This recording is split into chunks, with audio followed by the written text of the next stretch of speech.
ডালপুরি কেমন লাগছে? গরম গরম গরম গরম মজা লাগছে? খেতে ভালো লাগছে। বলতে তো হবে না, বলতে তো হবে না, এই বেদারে গরম গরম খেতে ভালো লাগছে।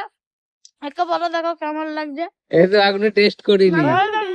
ও ওর বাড়ির ওদিকে। আজকে কি মন খারাপ তোমার আবহাওয়ার জন্য? এই দেখতে পাচ্ছ আকাশে পুরো মেঘ করেছে আর দাদার মন খারাপ। দাদা আজকে কোনো কথা বলতে চাইছে না, দাদার টেনশন। গ্যাসের দাম বেশি, 1,500 টাকা 2,000 টাকা গ্যাসের দাম, তাই পাবো। সুমিত কটা নিবি ডালপুরি? 3টে? দুটো খাবো আর দুটো একটা নিয়ে যাবো। এর আগে ডালপুরি খেয়েছিস না আজকে প্রথম? খেয়েছি কেমন লাগে? অনেকদিন পর। তুই কটা নিবি? আমি দুটো। কেমন লাগে ডালপুরি? ভালোই লাগে, খারাপ লাগে না। বলছি খুব ভালো লাগে।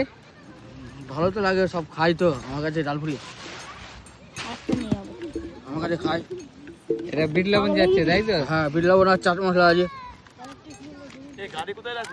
আরে বাবা, বৃষ্টি আসলেই তোমার গল্প হয়ে যাবে আজকে।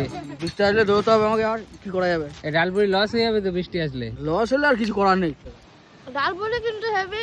যদি খেতে চাও এই কাকার কাছে আসবা, নামটা জিজ্ঞাসা করে না, নাম বলে দেবে কাকা। দাদা তোমার নামটা? আমার নাম বাদল ডালপুরি। বাদল ডালপুরি। কৃষ্ণগড়ের নিরামিষ ফেমাস ডালপুরি। হ্যাঁ, একদম। লাগবে না, লাগবে না। যাই হোক, কাকার তরকারিটা বিশাল। তার তরকারি খেয়েছে? তরকারিটা আমি খেয়ে জাস্ট কি বলবো, আমি ভাবতে পারিনি এত সুন্দর হবে। কবে গিয়েছিলি? আমি কাকা কাকা একটা কথা বলতে চাই, টুমটুম টেড়াও একটু বলে দাও কাকা। এই যে ডালপুরি, গরম গরম ডালপুরি 6 টাকা পিস, কোনো সঙ্গে তরকারি নেই, টুকটুক টাড়াও। ঠিক আছে দোস্ত,